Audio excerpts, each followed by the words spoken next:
जी नमस्कार, मैं हूं राज पाठक और आप देख रहे हैं हमारा खास कार्यक्रम जनता की आवाज़।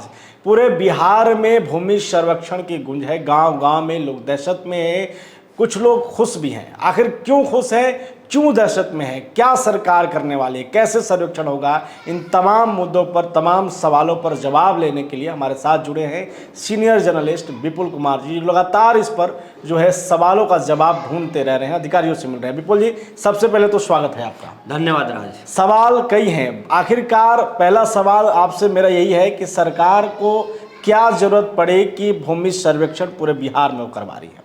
देखिए, सबसे पहले आपको बताने जा रहे हैं, Nitish Kumar law and order को लेकर के और सुशासन की सरकार को लेकर के बहुत सतर्क रहते हैं। आप 2005 में जब नीतीश कुमार आए, आप किसी से पूछ लेंगे, नीतीश कुमार का 2005 से 2010 का जो कार्यकाल रहा है वो बहुत शानदार रहा है।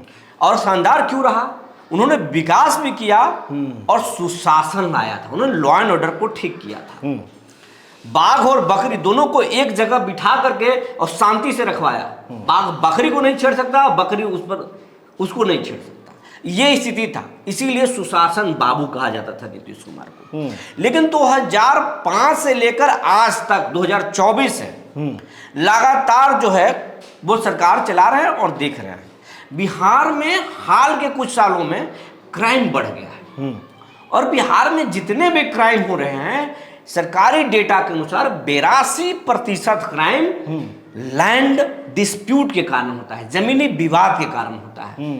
हत्याएं जो हो रही हैं बिहार भर में वो जमीन को लेकर हो रही है। झगड़ा जो हो रहा है, मारपीट जो हो रहा है गांव गांव में, भाई भाई को मार रहा है, बाप बेटा को मार रहा है, या गोतिया में झगड़ा हो रहा है, तो ये सब चीज जो होता है वो होता है जमीन विवाद को लेकर।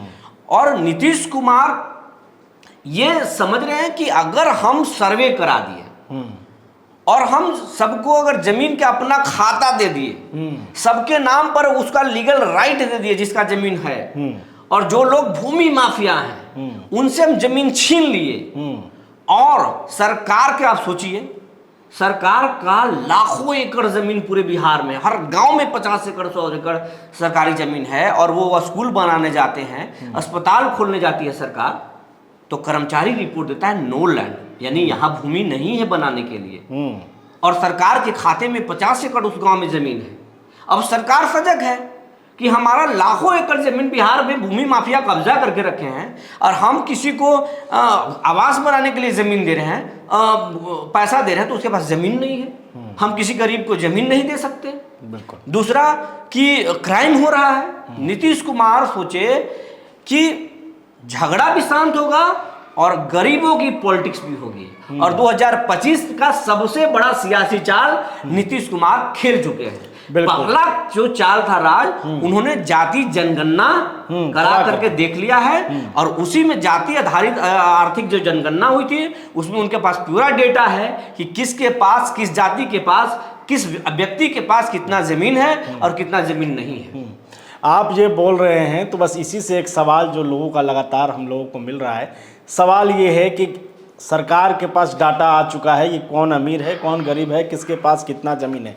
सवाल, भ्रांतियां भी कह सकते हैं उसको, लोगों का ये मानना है कि क्या ये सर्वे के बाद सरकार हमारी ज़मीनों को बांट देगी, हमारा जो ज़मीन है जिस पर हमारा हक है उसको सरकार दूसरों को दे देगी। ये जो भ्रांति, ये जो सोच रहे हैं लोग, सवाल है, इस पर आप कैसे जवाब दे रहे हैं? देखिए, इसका सीधा सीधा है, नीतीश कुमार अभी बहुत सधे हुए राजनीतिक खिलाड़ी हैं, नेता हैं, अभी उस बिंदु पर नहीं जाएंगे। लेकिन यकीन मानिए, नीतीश कुमार सबसे पहले अपनी सरकारी जमीन को एक्वायर करेंगे, और जब सरकारी जमीन को एक्वायर कर लेंगे उसके बाद निश्चित तौर पर खेल के लिए ग्राउंड भी बनाएंगे, गरीबों को पर्चा भी देंगे घर बनाने के लिए, तो वो तो करेंगे नीतीश कुमार। तो सबसे पहले नीतीश कुमार सरकारी जमीनों को कब्जा करेंगे, और कब्जा करने के बाद क्या करेंगे नीतीश कुमार, ये आगे वो बताएंगे।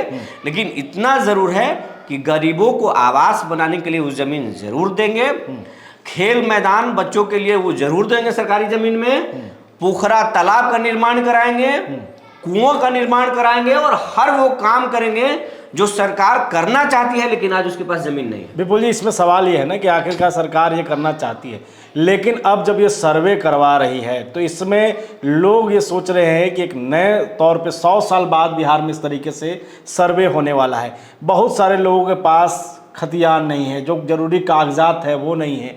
आखिर उसकी व्यवस्था कैसे हो सकती है, कैसे किया जाए, सरकार उसके लिए क्या मापदंड कर रही है? जो गांव के लोग हैं, जो इन सब से अनभिज्ञ हैं अभी, उसके लिए सरकार की तरफ से कैसे प्रयास किया जा रहा है, इस पर जवाब जरूर दें आप। देखिए, आपको बहुत वाजिब आप सवाल किए हैं राज। गांव के लोगों को शायद जानकारी भी हो गया होगा, क्योंकि लगभग एक जिले की मैं बात करूं तो मुझे जो जानकारी है औरंगाबाद जिले की, यहाँ पर 1844 मौजा है, यानी गांव है, जहाँ ग्राम सभा होना है। उसमें से अभी तक 963 जो है मौजा में ग्राम सभा हो चुका है। आज सिर्फ 350 गांवों में आज बैठक हुई है, और जहां ग्राम सभा हो रहा है बताया जा रहा है कि आपको क्या क्या चीज चाहिए। जैसे वंशावली चाहिए, आप किस वंश के हैं, किसके नाम पर जमीन का डिमांड चल रहा है। उसके बाद में जिसके नाम पर डिमांड चल रहा है उसके कितने बच्चे हैं, वो बच्चों में कितना कितना शेयर गया है, तो ये पूरा एक वंशावली चाहिए। और वंशावली पूरे परिवार के लोग जब तक सहमत नहीं होंगे तब तक नहीं बनेगा। क्योंकि कई बार देखा गया है, कई परिवारों में, कई गांवों में शिकायत है कि बड़ा भाई कुछ ज्यादा रख लिया, छोटा भाई कुछ कम रख लिया, या कोई छोटा भाई ज्यादा रखा है, बड़ा भाई को हिस्सा नहीं दिया, या बाप के कई बेटे हैं, दादा के कई बेटे थे, अब 2 बेटा 4 आदमी का हिस्सा रख लिया, अगर शादी 4 को नहीं हुआ है तो 2 को हिस्सा नहीं दिया। लेकिन ऐसा नहीं है, सबको बराबर शेयर मिलना चाहिए। अगर बाप का कोई बेटा है तो सबको मिलना चाहिए, इसीलिए सर्वे हो रहा है। और सर्वे में सबसे बड़ा कंडीशन जो सरकार रखा है कि वंशावली दीजिए, और वंशावली कोई अकेले इंडिविजुअल नहीं दे सकता है। वंशावली बनाने में अगर किसी ने फ्रॉड किया तो उस पर फ्रॉड का केस चलेगा, FIR होगी और वो जेल जाएंगे।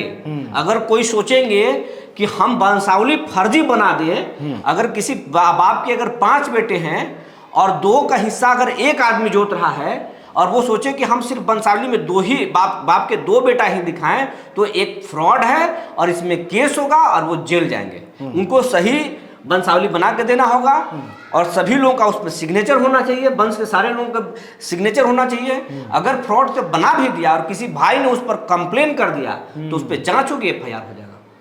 तो ये पूरे मामले हैं कि आपको जो कागजात इस तरीके से तैयार करके रखने होंगे। एक सवाल, खतियान भी उनको रखना होगा, खतियान भी रखना होगा। जो लगान रसीद कट रहा होगा, लगान रसीद भी उनको रखना होगा, और उनको एक स्व घोषणा, वंशावली के आधार पर एक स्व घोषणा देना होगा। ये हमारी जमीन, ये हमारे पास संपत्ति हमारी है, ये उनको देना पड़ेगा।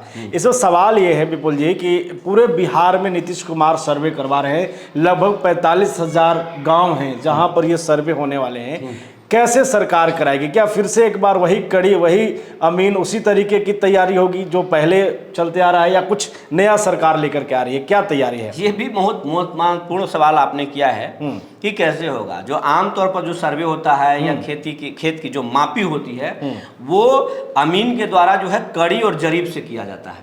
बिल्कुल।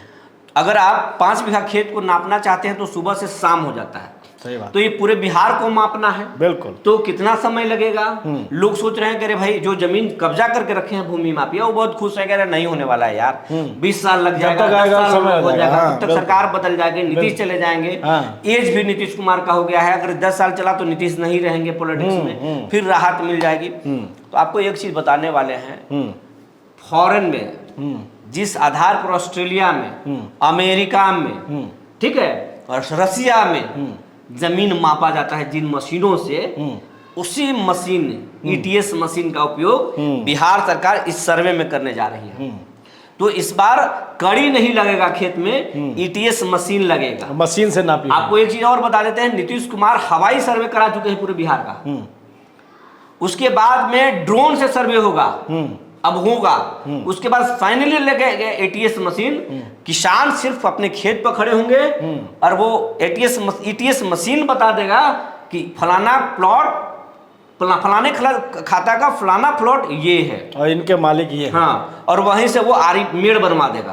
तो ईटीएस मशीन करेगा, और आप कल्पना नहीं करेंगे एक मोजा का मापी 15 दिन से लेकर के 1 महीने में कर सकता है, वो मशीन सक्षम है। आप कह रहे हैं ऑस्ट्रेलिया अमेरिका की चर्चा कर रहे थे, और इसी पर एक सवाल है, हमारे जो दर्शक हैं वो देश में भी हैं विदेश में भी हैं, देख रहे हैं। सवाल ये है कि जो लोग बिहार से बाहर हैं या देश से बाहर हैं, बड़े कंट्री में हैं, उनकी ज़मीन हमारे यहाँ है, बिहार में है, करोड़ों की ज़मीन है, वो कैसे, क्या उन्हें आना पड़ेगा बिहार फिर से इसके लिए, सर्वे के लिए, या सरकार इनके लिए भी कोई अलग से व्यवस्था कर रही है? क्या इस पर जानकारी नहीं, देखिए ये तो महत्वपूर्ण है। जो लोग बाहर हैं इस रिपोर्ट को जरूर उनको देखना चाहिए, इस संबंध में जानकारी जरूर जुटाना चाहिए। सर्वे जो होता है वो खतियान बदलने के लिए होता है, यानी सरकारी जो दस्तावेज होता है खतियान, उसमें खतियान ही मेन ऐसा प्रमाण है जिसके आधार पर आप सिविल कोर्ट जा सकते हैं और कह सकते हैं कि ये मेरा राइट है जमीन का, ये खतियान है, या ये मुझे केवाला है, इतना खतियान से, कितना डिमांड से, इतने नंबर से मुझको ट्रांसफर हुआ है। बिल्कुल। तो जो फॉरेन कंट्री में रह रहे हैं उनको भी बिहार आना होगा। अगर इसमें वो चुप कर दिए कि हम एनआरआई हैं, मुझे करोड़ों का पैकेज है, नौकरी है, तो फिर वो माया छोड़ दे जमीन से, फिर उनको जमीन छोड़ देना चाहिए। क्योंकि इस बार अगर सर्वे में अगर वो चुक गए, नहीं आए, तो फिर उनकी पीढ़ी दर पीढ़ी कोर्ट में लड़ेगी, लेकिन जमीन वापस होगा कि नहीं होगा ये कोर्ट तय करेगा। और वो जमीन से फिलहाल तो हट जाएंगे। तो इस सर्वे में अगर आप चुक गए तो आपकी जमीन जाएगी, उनको सिविल कोर्ट ही लड़ना पड़ेगा, सिविल कोर्ट जाना पड़ेगा। तो बहुत मुश्किल है। हर आदमी को जो बिहार से बाहर हैं या बिहार के दूसरे शहरों में हैं, उनको इस सर्वे में भाग लेना चाहिए और लेना पड़ेगा। अगर नहीं लेंगे तो अपने जमीन को, अपने पुश्तैनी संपत्ति को रिस्क में डालेंगे। बिपुल जी, एक बिहार भर में एक मामला सामने आता है भू माफिया का। जिस तरीके से आप देखते हैं, चाहे सरकारी ज़मीन हो या फिर गरीबों की भी ज़मीन पर वो कब्जा करके बैठे हैं, उन लोगों के लिए क्या सरकार एक्शन लेगी? ये सर्वे के बाद क्या वो ज़मीन, जो सरकारी ज़मीन जो आप कह रहे हैं, या वो गरीबों का जो ज़मीन है, उसके असल मालिक तक जो है ये न्याय हो सकेगा, वहाँ तक पहुँच सकेगा? ये सर्वे वाकई में काम लायक है? क्या होगा ये? देखिए, आपको बताते चले हैं, ये भी एक महत्वपूर्ण सवाल आपने रख दिया है। 2 तरीके से। पहले तो सरकारी जो जमीन है, सरकार जैसी सर्वे शुरू होगा, वो जो है जमीन जो है गैरमजुरवा जो जमीन है तो सरकारी जमीन है। दूसरा एक होता है मालिक गैरमजुरवा। वो अगर राजा ने आपको रिटर्न दे दिया है तो अभी आपको रिटर्न दिखाना होगा कि ये जमीन राजा ने मुझे दिया है और इसका ये दस्तावेज है। अगर रिटर्न नहीं दिए तो वो सरकारी जमीन हो गया, घोषित हो गया। तो वो तो शुरुआती फेज में ही क्लियर हो जाएगा कि ये सरकारी जमीन है, और आप उसके प्रमाण नहीं दे रहे तो सरकार उसे एक्वायर कर लेगी, कब्जे में ले लेगी। और वो सर्वे में लिख दिया जाएगा कि ये इनके द्वारा अवैध तरीके से इस जमीन पर दखल कब्जा किया गया है, तो आपके हाथ से तो निकला। रही बात निजी व्यक्ति का, कि किसी व्यक्ति ने, किसी गरीब ने किसी को 1 बीघा जमीन लिख दिया और किसी भूमाफिया ने उसका 2.5 बीघा जमीन कब्जा करके रखा है। बिल्कुल। या फिर 5 भाई हैं किसी बाप के, और 3 भाई मिलके पूरा जमीन हड़प लिए और 2 को हिस्सा ही नहीं दिए, वो बेदखल होकर प्राइवेट नौकरी कर रहे हैं। ऐसे भी शिकायत आ रहे हैं हमारे पास भी, लोग लगातार फोन करके समझ रहे हैं, ऐसे भी शिकायत है। तो आप इत्मीनान रहिए, इस बार किसी के साथ कोई अन्याय नहीं होने वाला है। जिनके पास जमीन है, जब ईटीएस मशीन उनके खेत पर जाएगी और वो दावा करेंगे कि ये मेरा जमीन है, तो उनको अपना उस जमीन का प्रमाण दिखाना होगा। प्रमाण कहाँ से लाइएगा आप? किसी का अगर आप 1 बीघा जमीन खरीद के रखे हैं और 2.5 बीघा पर कब्जा है, तो आप 2.5 बीघा का प्रमाण कहाँ से लाएंगे? पकड़े जाएंगे वो, उनके हाथ से वो जमीन निकल जाएगा भूमाफिया से। दूसरी बात कि जो जिसका हिस्सा रखे हुए हैं ज्यादा, तो अब वंशावली बनाना है, वंशावली देंगे कैसे? आप फंस जाएंगे। इस बार भूमि माफिया का कल्याण नहीं होने वाला, उनके हाथ से जाने वाला है जमीन। चलिए, जाते जाते एक महत्वपूर्ण सवाल जो मेरे मन में लगातार आ रहा है कि देखिए, मशीन से सरकार सर्वेक्षण कर रही है, अधिकारी करने वाले हैं, सभी तरीके से तैयारी है, हम बात कर रहे हैं, लेकिन एक चूक हमेशा होती रही है। ऐसा नहीं कह सकते कि सरकार का काम बहुत बढ़िया है। उसके लिए जो आम लोग देख रहे हैं, अगर पहली दफा में वो लोग कागज नहीं दिखा पाए किसी तरीके से, तो क्या उनकी जमीन सरकार एक्वायर कर लेगी या उनको मौका मिलेगा? नहीं नहीं, बिल्कुल ये आप बताइए। ये बहुत अच्छा है लोगों के भ्रम तोड़ने के लिए। आपको ये बताते चले, सरकार किसी की जमीन कोई छीनने वाली नहीं है, निजी जमीन नहीं छीनने वाली। सरकारी जो जमीन है आप मान के चलिए कि आपके हाथ से छीन गया है, अभी से समझ लीजिए, निजी जमीन नहीं छीनने वाली है। लेकिन अगर आप प्रमाण नहीं दिखा पाते हैं, पहली बार में प्रमाण नहीं दिखाते हैं, तो फिर दूसरी बार आप दिखाइए, दूसरी बार नहीं दिखाएंगे तो तीसरी बार दिखाइए, 3 बार मौका दिया 3 बार मौका दिया जाएगा जी। तो ये मेरे मन में भी आ रहा था, क्योंकि आप जिस तरीके से लगातार जानकारी दे रहे थे, आप लगातार जुड़े हुए हैं और इस पूरे मुद्दे को समझ रहे हैं। सवाल मेरे मन में भी आ रहा था, लोग संपर्क कर रहे हैं कि आखिरकार अगर अधिकारी किसी तरीके से गलती कर देता, कर्मचारी गलती कर देगा, तो आम आदमी का जो ज़मीन है फिर वो कैसे करेगा। तो आपने कहा कि मौका मिलेगा उन्हें, ऐसे ही घबराने की जरूरत नहीं है। तो इन तमाम मुद्दों पर लगातार हम अपडेट आपको देते रहेंगे, खास करके भूमि सर्वेक्षण जो कि इन दिनों पूरे बिहार भर में इनकी गूंज है, तो इस पर जुड़े तमाम अपडेट हम आपको देते रहेंगे। देखते रहिए हमारे खास कार्यक्रम जनता की आवाज़।